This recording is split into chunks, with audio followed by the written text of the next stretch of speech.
નમસ્કાર, આપ જોઈ રહ્યા છો નેશન પ્લસ ન્યૂઝ. હું છું હિરલ આપની સાથે. સાબરકાંઠા જિલ્લામાં આંગણવાડી કાર્યકર અને તેડાગર મહિલાઓએ સરકાર સામે આક્રમક તેવર અપનાવ્યા છે. હિંમતનગર સહિત જિલ્લાના વિવિધ તાલુકાઓમાં આંગણવાડી કેન્દ્રોને તાળા મારી મહિલાઓ રસ્તા પર ઉતરી આવી છે અને પોતાની માંગણીઓ સંતોષવા સરકારને અલ્ટિમેટમ આપ્યું છે. સાબરકાંઠા જિલ્લામાં આંગણવાડી, તેડાગર અને કાર્યકર મહિલાઓ આજે સવારથી જ આક્રમક મૂડમાં જોવા મળી હતી. જિલ્લાના વિવિધ તાલુકા તેમજ જિલ્લા પંચાયત કચેરી ખાતે મોટી સંખ્યામાં એકત્ર થયેલી મહિલાઓએ આવેદનપત્ર આપીને પોતાનો આક્રોશ ઠાલવ્યો હતો. આંગણવાડી બહેનોની મુખ્ય માંગણીઓમાં પગાર વધારો, કામનું ભારણ ઘટાડવું અને લાંબા સમયથી અધ્ધરતાલ રહેલા અન્ય વળતરના પ્રશ્નોનો સમાવેશ થાય છે. ખાસ કરીને આંગણવાડી મહિલાઓને સોંપવામાં આવતી ઓનલાઈન કામગીરી સામે પણ તેઓએ ભારે વિરોધ નોંધાવ્યો છે. મહિલાઓનું કહેવું છે કે અપૂરતા સાધનો અને ઇન્ટરનેટની સમસ્યા વચ્ચે ઓનલાઈન એન્ટ્રી કરવાનું દબાણ તેમના પર વધારવામાં આવી રહ્યું છે. હિંમતનગર સહિત સમગ્ર જિલ્લામાં આંગણવાડી કેન્દ્રો બંધ રાખીને મહિલાઓ વિરોધ પ્રદર્શનમાં જોડાઈ છે. મહિલાઓએ ચીમકી આપી છે કે જો આવનાર દિવસોમાં સરકાર તેમની વ્યાજબી માંગણીઓ પર ધ્યાન નહીં આપે તો આ આંદોલન હજી વધુ ઉગ્ર બનાવવામાં આવશે.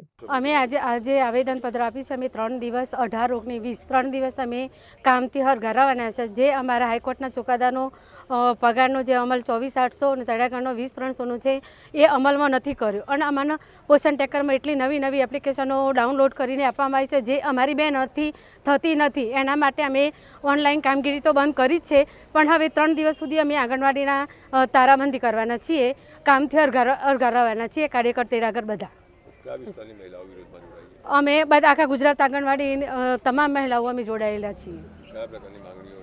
અમારી સરકારશ્રીને એક જ માગણી છે કે પહેલાં તો અમારા હાઈકોર્ટનો ચુકાદાનો અમલ કરો કે જે અમને પગાર હાઈકોર્ટે જે કર્યો છે એમને આપવું અને અમારું કામનું મોબાઈલમાં જે કામની જે કામગીરી છે એ થોડીક ઓછી થાય અને અમારી જોડે મોબાઈલ નથી. અમે અમારા મોબાઈલથી પણ કામ કરીએ છીએ. તો સરકારને અમારી એટલી જ વિનંતી છે કે આ બહેનોની સાંભળે અને સમજે અને થોડું અમારા પ્રત્યે દયાનો ભાવ રાખી અને અમારું જે થતું હોય એ કરે. 3 દિવસમાં માંગણીઓ સંતોષવામાં નહીં આવે તો કયા પ્રકારના નિર્ણય? અમે 3 દિવસ અમારી માંગણીઓ સંતોષવામાં નહીં આવે તો આનાથી ઉચ્ચ અગારી અમે હડતાલ પર કરીશું જોરદાર. એ સરકારને જોયું રહેશે. હવે અત્રે ઉલ્લેખનીય છે કે હિંમતનગર સહિત સમગ્ર જિલ્લામાં આંગણવાડી કેન્દ્રો બંધ રાખીને મહિલાઓ વિરોધ પ્રદર્શનમાં જોડાશે. મહિલાઓએ ચીમકી આપી છે કે જો આવનાર દિવસોમાં સરકાર તેમની વ્યાજબી માંગણીઓ પર ધ્યાન નહીં આપે તો આ આંદોલન હજી વધુ ઉગ્ર બનાવવામાં આવશે. સાબરકાંઠામાં શરૂ થયેલી આ હડતાલને કારણે જિલ્લાના આંગણવાડી કેન્દ્રોમાં બાળકોના પોષણ અને શિક્ષણની કામગીરી પર અસર પડી શકે છે. હવે જોવાનું એ રહેશે કે સરકાર આ મામલે કેવો પ્રતિસાદ આપે છે. Jitendra Solanki, Nation Plus News, Sabarkantha.